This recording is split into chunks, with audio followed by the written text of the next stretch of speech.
the temporal bone. The temporal bone is covered by the investing deep fascia of the temporalis muscle. Overlying the calvarium is a layer of loose connective tissue, the areolar layer. It overlies the deep temporal fascia too.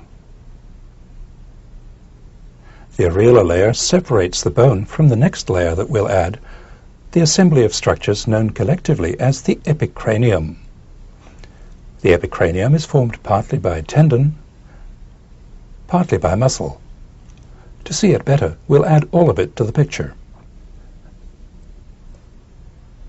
Over the dome of the skull, the epicranium is formed by a sheet of tendon that's known as the galea, or galea aponeurotica. Two muscles are attached to the galea. In front, the frontalis, and behind, the occipitalis.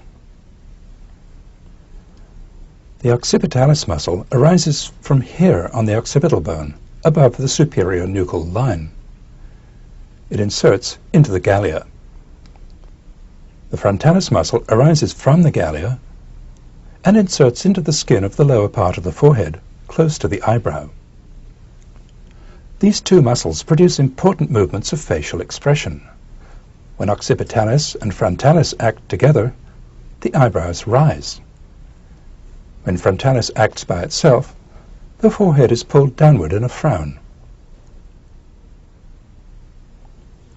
The full effect of a frown comes from the added effect of these not very separate muscles, depressor supercilii and procerus, and by the more deeply placed corrugator supercilii, which pulls the eyebrow medially, causing these vertical wrinkles.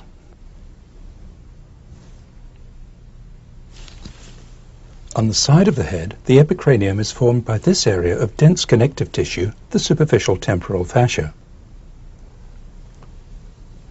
In some individuals, as in this different specimen, the epicranium includes the vestigial auricularis muscles, which can move the external ear.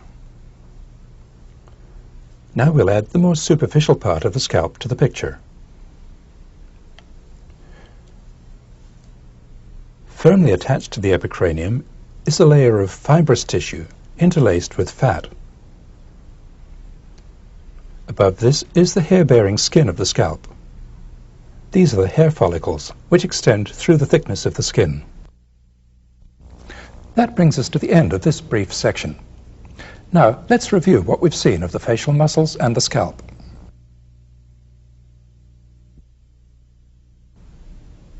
Here's the orbicularis oculi, its palpebral part, and its orbital part.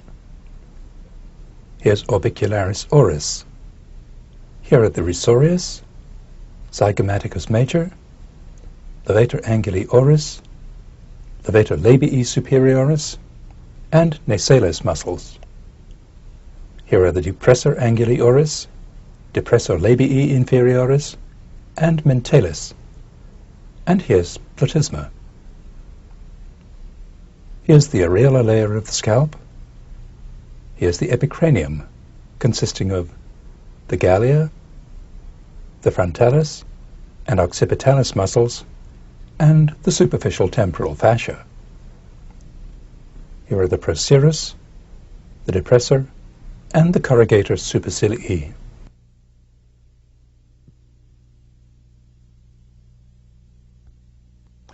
That brings us to the end of this section on the facial muscles and the scalp. In the next section, we'll move on to look at the brain.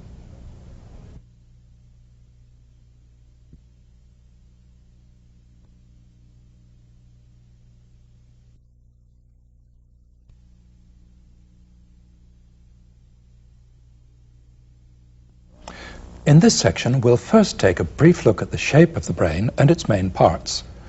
Then we'll look at the cavity that contains it and the layers of tissue that surround it.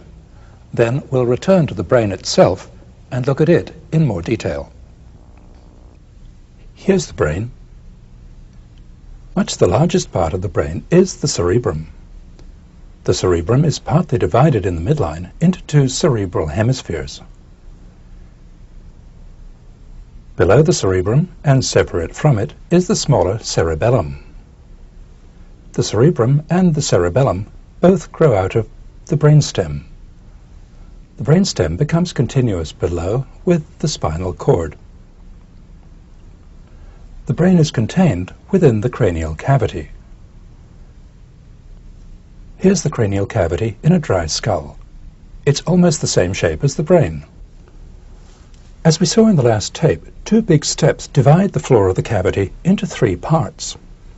The sphenoid ridges separate the anterior cranial fossa from the middle cranial fossa.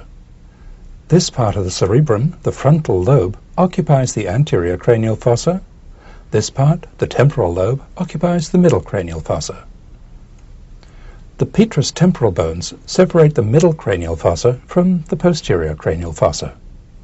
The posterior cranial fossa contains the cerebellum and the brainstem. Here's the foramen magnum. Now let's see how the cranial cavity looks in the living body.